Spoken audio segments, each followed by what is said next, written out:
Hey y'all, so what's up? You already know it's your girl Shereka Renee on today, and you already see what this title of this video is about. Yes, what's for dinner? On today, I will be making homemade tomato and rice.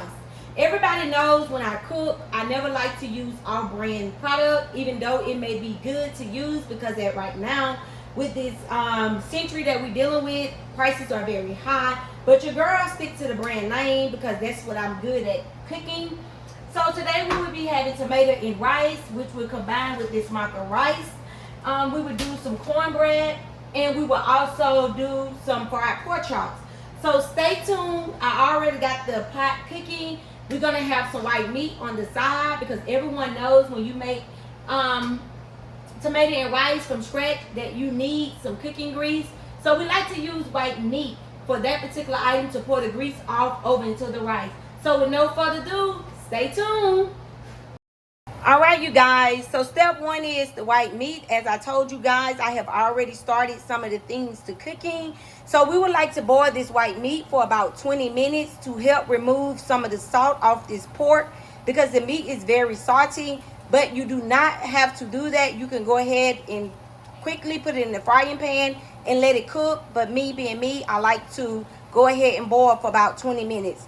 Second off, I'll go ahead and get my boiler together for my rice because you want to have your rice to cooking for a short period of time. You do not want to cook the rice fully. So I can show you guys the step on how to make homemade tomato and rice.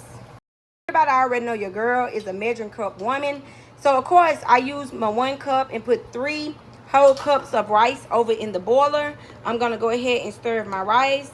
And once it get just a little starch to boil, I'm gonna go ahead and pour this off and return it back to the pan so we can go ahead and mix the tomatoes and water and all together.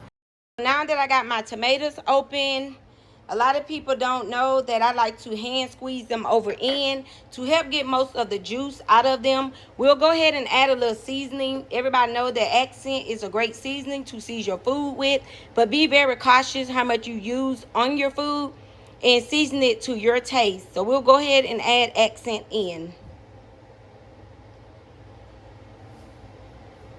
Second, we'll go ahead and add some nature season. I would not be putting salt and pepper in this particular food as nature season does have those particular seasons in it, and accent does as well. You don't need to add any salt and pepper. Then we'll go right on to adding a little sugar. The reason you would add the sugar is to knock the bitter taste off of the tomatoes. Remember to not make it too sweet, but get it to your taste of what you wanting it to taste like. So we'll go ahead and add a little sugar into ours.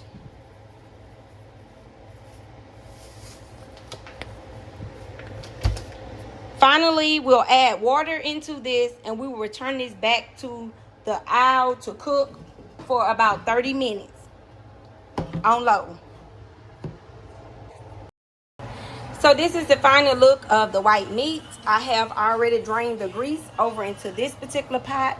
We will go ahead on and get this eye cut on medium to low, and we will let the tomato and rice cook for about 35 minutes before we go on into making our cornbread. So you guys make sure y'all stay tuned for the final results.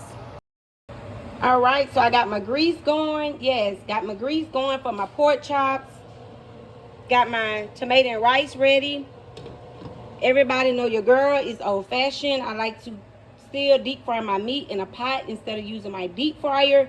But with no further ado, let's get to it. As you can see, my pork chop is done. It is golden brown along with my white meat. And the cornbread is also ready, so we are ready to eat.